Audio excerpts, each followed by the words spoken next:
All right, so I've met with multiple sellers over the course of the last couple weeks that have all told me, Alex, I want to sell my property as is. And the first question I ask when I hear that is, what does as is mean to you?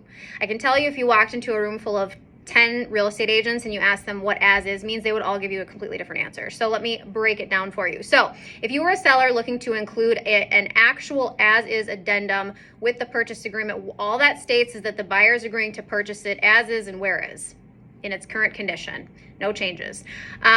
What it means to most sellers that I find is that they don't want to make repairs. They don't want to make any repairs. Buyer gets their inspection. They don't want to deal with it.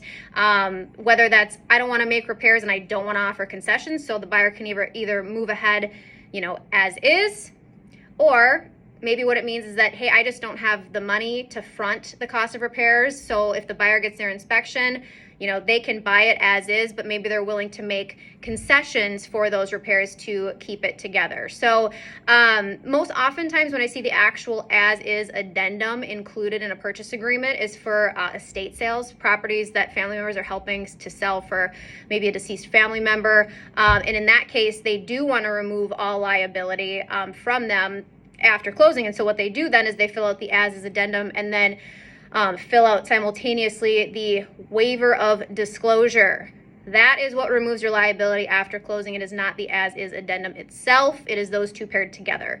And I would tell you that if you are a seller looking to sell a property and you are filling out an as-is addendum, you certainly do not want to fill out a full disclosure. Those two forms aren't recommended by lawyers to go hand in hand. So anyways, again, if you're looking to sell your property as is, I think that a lot of sellers are looking to do that because, maybe they don't want to deal with the hassle of repairs or they don't want to pay for it. Just make sure you have an understanding of what that actually is, or you and your agent, I should say, have a mutual understanding as to what that means to you and what it means to them. Because like I said, you could ask 10 people, 10 agents, and it would all mean something completely different. So anyways, here, always happy to help answer any real estate related questions. I would love an opportunity to connect if you're looking at selling or buying this year.